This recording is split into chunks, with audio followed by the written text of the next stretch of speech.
What is up, guys, and welcome back to another video on the eMoney channel.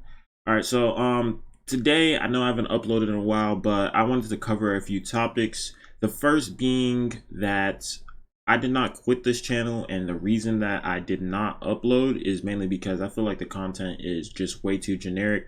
A lot of people out there, they are putting out videos that are very basic. They provide basic information, and while it's basic information and it can be like actionable information, I don't think that the intentions of those channels are actually to help people progress in their lives and their financial education. It is more so to get you to click on a video and watch through the full thing. So I don't want to be that type of YouTuber. I don't want to be that type of person. I want to help share the knowledge that I know and help people to progress in not only their financial education, but in their personal careers, no matter what you do. So first thing I want to talk about is my journey so far. This channel is going to be documenting that journey, and basically I came out of high school in, I believe, 2020. So I've only been out of high school for a couple of years. Right out of high school, I went into the military, basic training. On 12 November in Georgia Army National Guard. So I do a lot of heavy equipment operating. That's my job for the military. It's construction related. Get to fiddle my thumbs with joysticks, dig trenches, a bunch of different stuff. But basically, the point of this is it translates over to my civilian job, which is electrical. I work in the trades, and what I love about the trades is the opportunity to build a skill. In this financial building, like financial wealth building journey, at the very base of this journey is your foundation. And if you don't have a foundation to build upon, it's going to be very hard to elevate yourself into those next levels where you're making millions of dollars in a month or $110,000 in a month. You need to be able to have something to offer people, basically. I forgot who said it, but I've heard it plenty of times. They're like, if you want to make $100,000 a day or $10,000 a day, you first need to be the person that can provide value that is worth that amount. So that's mainly what I'm focused on at the moment. My electrical apprentice, I'm already 2 years in, so I have 2 more years to go before I graduate. After that, I can go ahead and get my journeyman's card, and the plan is to get my master electrician's license. It's something that I enjoy. Like I said, you need to be building skills right off the bat, no matter what you're doing straight out of high school, out of college. That's the primary objective. It's not about the money right now. You need to be developing upon what you can provide, because honestly, what you can do for people and how you can serve people is going to be what generates you the income and provides the life that you want to live. And then also humans, we need purpose. We need some sort of fulfillment, and I don't think money ultimately provides that. Money is a tool to provide access to things, but I don't think that just having that access is going to ultimately get you through the door and get you those deals and things, get you the life that you want to get to. So yeah, the electrical apprenticeship, if you guys have any questions about that, feel free to ask down below. I'm a second year apprentice. I'll be finished with this year, I think around May, March. So I'll be a third year after that, and then after that, 1 more year to go. Knock it right out the park, get my foundations. And I like that it's a progressive system. You get to see, and like when you start off not knowing anything, brand new, and people are teaching you and helping you to develop that your career and your resume, you get to see the progression. I know in school you may be taking this class, it may be completely unrelated to this class. That's why I don't think college is necessarily the best idea if you don't know what you want to do. Like, you can go to college to network, or if you're a lawyer or a doctor and you're doing something very specific, like, hey, I want to go to college for this exact thing, and you're determined to do it. Like, that makes sense to me. But like, if you're like, oh, I don't know what to do, I'm still figuring it out, I'm just going to go to college and be a biology major. Like, those are the things that I don't think makes as much sense, because What you're doing is digging yourself a hole. You go to college, you do something that you're not actually passionate about, and then you have all these student loans, and just you're just wasting time at that point. It's not productive to be there without a purpose. So yeah, military helps a lot with that. I decided that if I was gonna go to college, first, my parents are not paying for it. They've been telling me that since I was younger. And second, if I did want to go to college, which I've done some college courses. I did dual enrollment in high school, so I'm not just speaking from like, oh, I think that's stupid because I'm in the trades. I actually do have college credits, but I think my parents were like, no, we're not paying for college. And I was like, if I did want to go and get my degree in something, I don't want to have to pay for it either. And with all due respect, well, yeah, I just don't want to have to pay for it. The military is a great way to avoid that. Some people, when they think, oh, you're fighting and you're going to wars, I want to first off say, yes, at the end of the day, you are a soldier. And what soldiers do is they fight. They're the defense of the nation, and I swore an oath to protect and uphold the Constitution against enemies, both foreign and domestic, and that's what I'll do. But you also have to think about the army is a business. It doesn't just need one component. It doesn't need just people kicking down doors. It also needs people to manage logistics. It needs people to protect the equipment and new technologies from cyber hacks, and they need cyber security analysts and all these different things. So like, just because they need doctors, they need dentists, they need construction workers to build infrastructure, all these different things. Like, the army is a one shoe fits all business.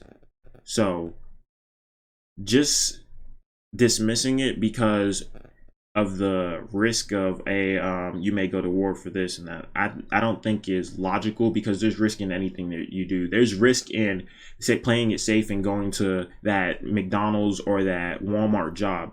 There is risk in working at a retail store for the next 5-10 years of your life. There's risk in going to college and not knowing what you want to do. So I don't think that's a real excuse as to why you shouldn't be pursuing something that may be beneficial to you. So, for the younger people my age, I would take that into consideration. Um, but yeah, that's just something I wanted to share. We can get a little bit into my motivations for this channel and my life story. Like I said, I want to help the people around me elevate. I grew up, I wouldn't say poor, but my family is, well, I'm first generation American. My family comes from Jamaica and Trinidad. My parents, they came here when they were younger. My grandparents, they built and sacrificed a lot to put them in a position where they can even make the bare minimum. Because I know for all of my um, immigrants and immigrated families here, the amount of access that you get compared to a American citizen is significantly lower than if you were born here. So I'm thankful for the opportunity to not only be in this position and be able to progress my family, like, socioeconomic status, but I'm also thankful just to be born in a third world country, because not a lot of people get that opportunity. Um, but yeah, well, not third world, but developed country. That being said, my going back to the family story, my parents, they came, they worked. My dad ended up doing 2 years of, I believe it was 2 years of college, so he didn't actually finish to get a degree. And my mom, she went on to get 3 degrees. So I've kind of seen both. My dad, he does very well for himself now. It wasn't always that way. I remember moving from apartment to apartment. I spent a lot of time raising my siblings, because my parents, they had to work, and I that's one thing that still sticks with me today. I don't like the fact that work takes away from time with the family. Like, the way the system's programmed to operate requires so much time and dedication, to where you lose um valuable time with the important things like that family time.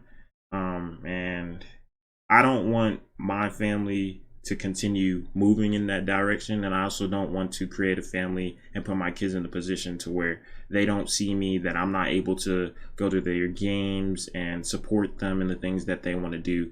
um, and I also see, like, my parents are divorced. It was hard at the time, but looking back on it, I'd do it all over again. And I know they're happier now, and I'm happy that they're happy. And honestly, they did the best that they can. They had me when they were very, very young, um, and they made it work. They made it work very well to turn me into the person that I am today. So I'm very thankful for the experience. I don't look at it as all bad. Obviously, there's some things that still affect you as you go on, but I feel like if you don't have any challenges throughout your life, it makes it hard. Like, if everything's just easy and you never have to push through adversity, that when the going gets hard, you're going to make the decision to stay in the comfortable place. So that kind of built my character into the person who said, hey, if I want to do this, this is how I'm going to do it. And you can't necessarily tell me no. Like, you can tell me no and say, hey, you're not helping me with, like, achieve this goal, and you won't help me progress. But just because you tell me no doesn't mean that I'm going to stop there and roll over. Like, the only person who can stop me achieving what I want to achieve is me. So it built that, like, mental fortitude. A lot of people would say, oh, you're being cocky, oh, you're full of yourself, this, that, and the other. And I think there's a very distinct difference between being cocky and being confident. And if you want to achieve those things, I think, yes, you should be a little bit cocky about, hey, you achieved this, because you're achieving things. Don't let people take that away from you. If you're achieving and progressing in your life, you deserve to be proud of yourself. You deserve to put those words of encouragement into yourself. So not only listening, don't let, like, people's interpretation of what you've done affect what you're going to do, if that makes sense. And a lot of people don't know the story. I think humans, especially now with social media and everybody they're just so judgmental about what other people are doing. Instead of everybody focusing on themselves and focusing on lifting up one another, people like to tear each other down. So that's another thing that I feel like society today is kind of failing in. It's failing the younger generation, and that's why we see a lot of people my age. They don't have the drive or the motivation. They want things to come easy. They want that instant gratification. But I could go on and on about this, but I'm gonna call the video for today. Talk more about my personal story later on. I'm getting tongue tied, mouth is dry. But I'll talk more about my story later on, and we'll get more into breaking down. I want to do things like breaking down charts. I work a 9 to 5, so it's kind of hard to stream my live trades, but eventually, when I'm making enough money from trading and I have finished what I set out to do, and like my electrical apprenticeship, I think even if I made $1 million in the next year and I'm still in my apprenticeship, I would still continue that apprenticeship, because, like I said, the foundation needs to be there. If I lose all the money that I've been trading with, if all my investments go to zero, I need to have a skill to build on to where I can go, hey, I made, say, for example, I made $500,000 and I lost it all. But now that I made that $500,000, I know that I can do it again. But in order to do that again, I need to have that foundation and that skill set. I already have the knowledge and the know-how within me to repeat that process. So, yeah, setbacks happen, things like that. You lose money, you make money. Especially with trading, losing money is how you learn. But that's what I want the basis of this channel to be, and I'll probably start doing videos geared towards that, less edited videos. But I hope you guys like and enjoy this style of content. Make sure you guys like, subscribe, turn on those post notifications, all that good stuff, and let's have a great year. Peace.